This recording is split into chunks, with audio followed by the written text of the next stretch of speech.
उसका भी अधिपत्य केतु का प्रतीक माना जाता है। अब ये शरीर जो शारीरिक तौर पे जो बीमारियां इसको अधिपत्य करता है। अब घर के अंदर बहुत कला क्लेश हो उसको भी गबन केतु करना शुरू कर देता है। और कई बार जिस तरह से कहते हैं कि बेटे का प्रतीक, कई लोग बार बार ये कहते हैं कि मेरे पुत्र है उसके बारे में, तो उसका भी अधिपत्य केतु का प्रतीक माना जाता है, केतु उसको गबन करता है। चलते हम कॉलर की तरफ। Hello hello. तो इस ये चीजों को केतु, हमारी जो कई बीमारियां जो रोग है उसको भी केतु गबन करता है। लेकिन जानवरों में हम जैसे गधा है, कुत्ता है, छिपकली है, इनको केतु गबन करता है। हमारा जो जिस तरह से कहते हैं पलंग है, सोने का जो पलंग है उसको भी केतु गबन करता है। अगर खाने पीने की चीजों में देखें तो नींबू है, केला है, इमली है, खट्टी चीजें जो होती हैं उसको भी केतु गबन करता है। कपड़ों में देखें तो जो कंबल है, लोई है, शाल है, उसको भी जो गबन है वो केतु रिप्रेजेंट करता है। चलते हैं अगले कॉलर की तरफ। और जब तक हमारे अगले कॉलर नहीं आते तो आपसे बात करेंगे। बात हो रही है केतु के बारे में। इस तरह से जैसे बीमारियों का प्रतीक है, जो शारीरिक जो पैरों की तकलीफ होती है और उसका भी ब्लैडर्स, जो किडनीज हैं, जो पेशाब के मुतल्लक प्रॉब्लम्स हैं, और अगर हमारी बॉडी के अंदर रेक्टम और यूरिनरी की प्रॉब्लम है तो उसका जो अधिपत्य भी केतु का है। चमड़ी के ऊपर जो प्रॉब्लम्स आती हैं, चमड़ी की बीमारियां होती हैं, उसका भी अधिपत्य केतु आएगा। और गुर्दों का जो तकलीफ केतु की उसकी रिप्रेजेंटेशन है। पलंग, जो घर के अंदर पलंग है उसको रिप्रेजेंट केतु करता है। शॉल, कंबल, ओढ़नी जो चीजें हैं, दुपट्टा, तो इसको केतु इसका अधिपत्य केतु है। और अगर हम काले रंग के जो तिल होते हैं उसका अधिपत्य केतु है। नींबू, केला, तो ये इसकी अपनी अपनी चीजें हैं। इमली, जो हमारी इमली का जो जिस चटनी कहते हैं, तो इस तरह ग्रहों की चीजें चाहे वो किसी भी रूप में हो, चाहे हमारे खाने पीने की, हमारे शरीर के ऊपर पहनने की, हमारे घर के अंदर सामान जो होता है, हमारी बीमारियां होती हैं, तो जिस तरह से मैंने आपको इनका एक पूरा ये अपने आप को रिप्रेजेंट कर देते हैं। हमारा लाइफस्टाइल जो झंडा है वो भी केतु को रिप्रेजेंट करता है। तो इस तरह से जो अगर इसका कोई लोग पूछते जी इसका स्टोन कौन सा होना चाहिए, और केतु का जो स्टोन है वो है रियल कैट्साई, अलेक्जेंडर कैट्साई या रियल कैट्साई, इनमें से कोई भी आप चूज कर सकते हैं। और केतु का उच्च होना हमारी रिकॉग्निशन और एप्रिशिएशन, नेम और फेम के लिए बहुत जरूरी होता है। जो लोग लीडर बनना चाहते हैं, बहुत बड़े नेम ऑफ फेम चाहते हैं, तो वो चाहते हैं कि आपका नाम बहुत बड़ा हो, इकबाल बहुत बुलंद हो, तो केतु को उच्च करना सबसे पहला काम होता है। क्योंकि केतु के बिना उसकी रिकॉग्निशन, एप्रिशिएशन कई बार नहीं मिलती। आपकी कुंडली में 9 ग्रह हैं, अगर केतु उच्च का नहीं है तो बाकी ग्रहों को उतना बल नहीं मिलेगा। चलते हैं कॉलर की तरफ। हेलो, मैं बात कर रहे थे केतु के बारे में। केतु के बारे में कई चीजों को, जैसे जो पर्टिकुलर कोई भी प्लैनेट है उसकी चीजों के ऊपर, चाहे वेजिटेशन हो, हमारी हेल्थ हो, हमारे फैमिली के मेंबर्स हो। अब केतु बेटे का प्रतीक है, पुत्र का प्रतीक है, कपड़ों में कंबल का प्रतीक है, खाने पीने में नींबू और केले का प्रतीक है। और अगर हम ये देखें बीमारियों में चमड़ी के रोग, जो पैरों के चलने फिरने की बीमारियां हैं, उनका प्रतीक है। तो ये इस तरह से ये हमारी रूटीन के अंदर इसका बहुत बड़ा है।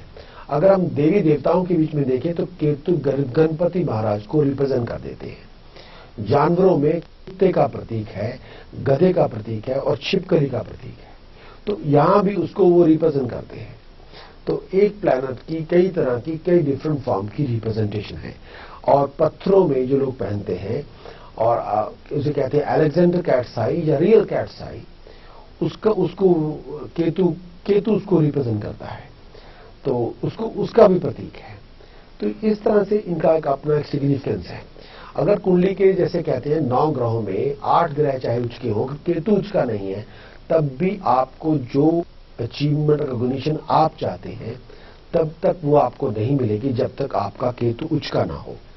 अगर आपके पास किला है लेकिन वहां झंडा नहीं है तो कोई आपको मुल्क का सरदार नहीं मानेगा।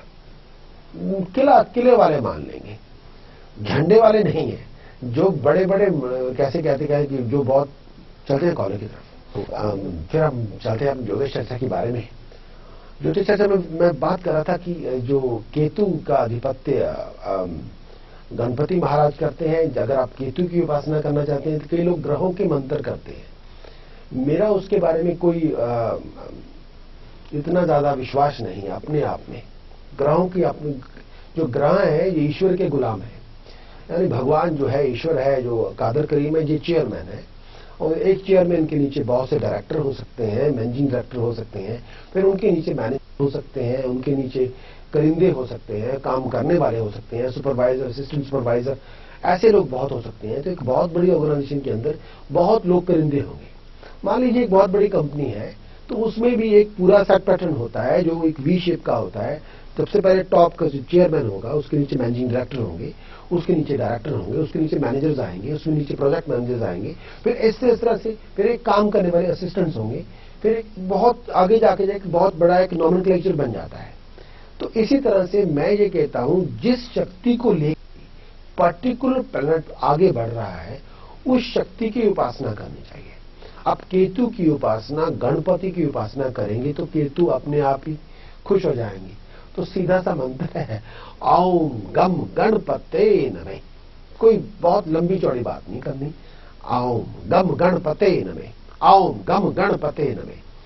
चलते हैं कॉलर की तरफ। हेलो, मैं बात कर रहा था कि गणपति की उपासना करेंगे तो केतु की अपने आप हो जाएगी, यानी कि हम चेयरमैन से बात करेंगे तो करिंदे अपने आप ही मान जाएंगे। तो ये हमारा इस तरह से ज्योतिष में है बहुत रिसर्च। मैं इसको साइंटिफिकली लेता हूं, मैं इसको ये नहीं लेता हूं कि फलां ग्रंथ में क्या लिखा है उसको एक बस अंधे की लाठी की तरह उसे यूज कर लो। उसमें उसका पूरा एनालिसिस किया जाए, पूरा रिसर्च किया जाए, सर्च किया जाए, पूरी शोध होनी चाहिए, उसके बारे में थोड़ी बहुत बहस भी होनी चाहिए।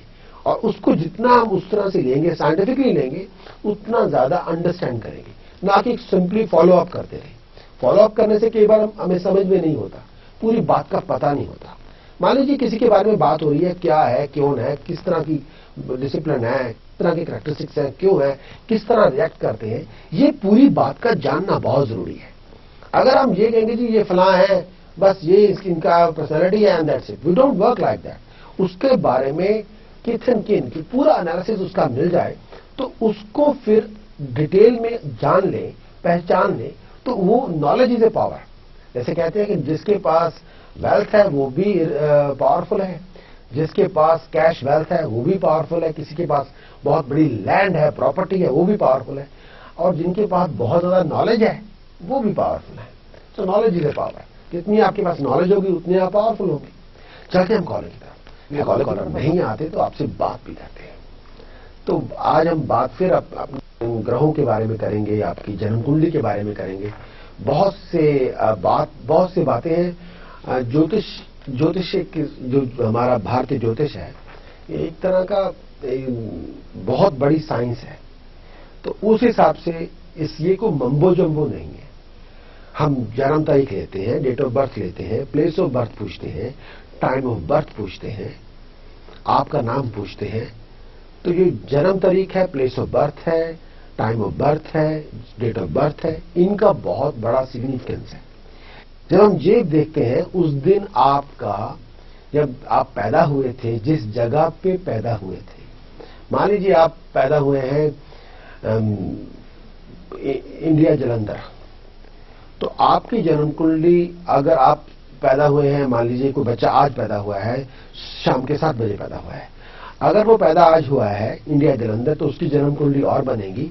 अगर वो इंग्लैंड लंदन में पैदा होगा तो उसकी जन्म कुंडली और बनेगी। क्योंकि हमें ये देखना होता है जब आप पैदा होते हैं उस वक्त एस्ट्रोग्राफिकल रिप्रेजेंटेशन ऑफ द प्लैनेट्स क्या है, यानी उस वक्त उस जगह पे अर्थ की जिस मूवमेंट, जिस ग्लोब में जिस जगह पे आप पैदा हुए हैं उस जगह के मुताबिक कॉरस्पॉन्डिंगली प्लैनेटरी पोजीशंस क्या है, तो उसको हमने डिफाइन करना होता है। उसके लिए हम यूज करते हैं एस्ट्रो कैलकुलेशंस, यानी एस्ट्रो मैथमेटिक्स, यानी कि ज्योतिष में जो गणित आता है। चलते हैं कॉलर की तरफ। अगले कॉलर ये कंप्यूटर नहीं पकड़ते, तो कंप्यूटर जी जब तक आप अगले कॉलर को नहीं पकड़ते तो मेरी आप सबसे बातचीत होती रहेगी। तो मैं बात कर रहा था कि अगर हमें ये देखना होता है कि कैलकुलेशन से जब कोई पैदा हुआ है, चाहे वो इंडिया जलंधर में पैदा हुआ हो या इंग्लैंड लंदन में पैदा हुआ, तो उनकी एस्ट्रोग्राफिकल रिप्रेजेंटेशन कैलकुलेशन करके हमें पता चलती है, ग्रह स्पष्ट कैलकुलेशन से पता चलते हैं। उस हिसाब से अगर यहां जो बच्चा पैदा हो उसकी एस्ट्रोग्राफिकल रिप्रेजेंटेशन और होगी, और जो बच्चा भारत जलंधर में पैदा हो उसकी ग्राफिकल रिप्रेजेंटेशन और होगी। और अगर कोई बांग्लादेश ढाका में पैदा होगा तो उसके उसी आज के दिन अगर पैदा हो, मैंने कहा था सुबह शाम के 7 बजे, उसकी ग्रह दशा और होगी। और कोई पाकिस्तान रावलपिंडी पैदा हो तो उसकी जो ग्रह दशा होगी वो और अलग किस्म की होगी। और वही बच्चा कहीं कीनिया नैरोबी पैदा हो जाए, उसकी भी जो ग्राफिकल रिप्रेजेंटेशन है, जो ग्रह स्पष्ट होंगे जन्म कुंडली में, उसका जो लगन होगा, राइजिंग साइन जो होगा वो और होगा। तो इनसे हमारी जो बनतर बनती है, ये हमें बताते हैं कि जब आप पैदा हुए थे उस वक्त ग्रहों की स्थिति क्या थी। तो कई पर लोग बहुत सवाल पूछते हैं, जी ग्रह तो चलते रहते हैं। भाई जरूर चलते रहते हैं। हम जब पैदा हुए थे तो इतने से थे, आज हम बड़े हो गए हैं तो इतने से नहीं रहे, बड़े हो गए हैं।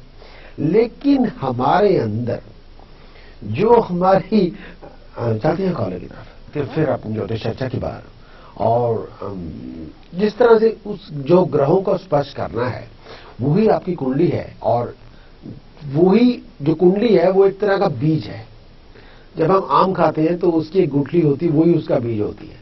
तो गुठली से पता चल जाता है, एक बीज से पता चलता है, उसका एनालिसिस किया जाए तो उसका थॉरली एनालिसिस किया जाए तो उससे पता चलता है कि इसका फ्रूट, इसका फल और इसकी पैदावार किस तरह की होगी। बाकी एनवायरनमेंट के ऊपर है कि उसको एनवायरनमेंट किस तरह से देते हैं और सराउंडिंग किस तरह की होती है, लेकिन उसने एक तरह का फल जरूर बनना है।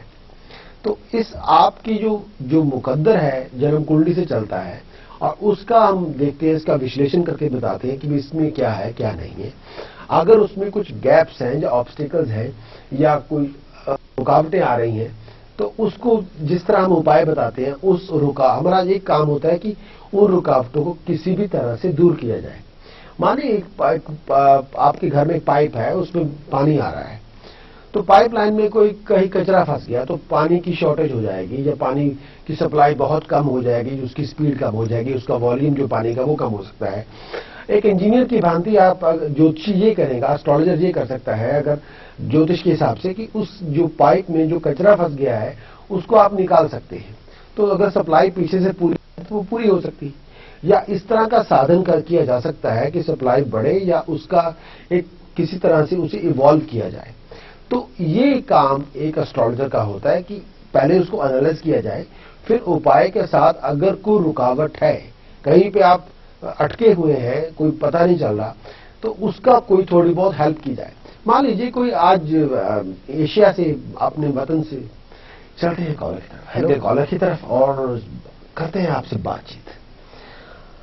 मैं बात कर रहा था कि एस्ट्रोग्राफिकल रिप्रेजेंटेशन ऑफ प्लैनेट्स को हम जन्म कुंडली कहते हैं। जो साइन जब आप पैदा होते हैं, जो राइज जिस साइन में आपका सन होता है उसको ही हम लगन मानते हैं। जो ईस्ट में जो पर्टिकुलर साइन राइज हो रहा होता है जिसमें सन मिलता है उसी को हम लगन मानते हैं और उसको राइजिंग साइन कहते हैं। लगन को लगन सबसे ज्यादा इंपॉर्टेंट है अपने आप में, क्योंकि लगन स्पष्ट हो जाए तो पूरी कुंडली स्पष्ट हो जाती है, पूरे ग्रह स्पष्ट हो जाते हैं।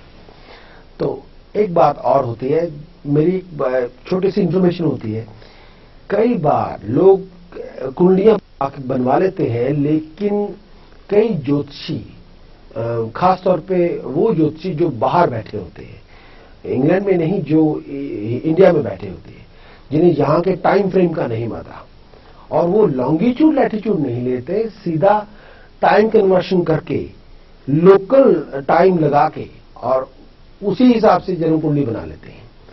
ये एक बहुत बड़ी मिस्टेक की जाती है, और आमतौर पे जो लोग ज्योतिषी किसी भी एस्ट्रोलॉजर से पूछने जाते हैं उनको ज्योतिष के बारे में ज्ञान नहीं होता, इंटरेस्ट होता है।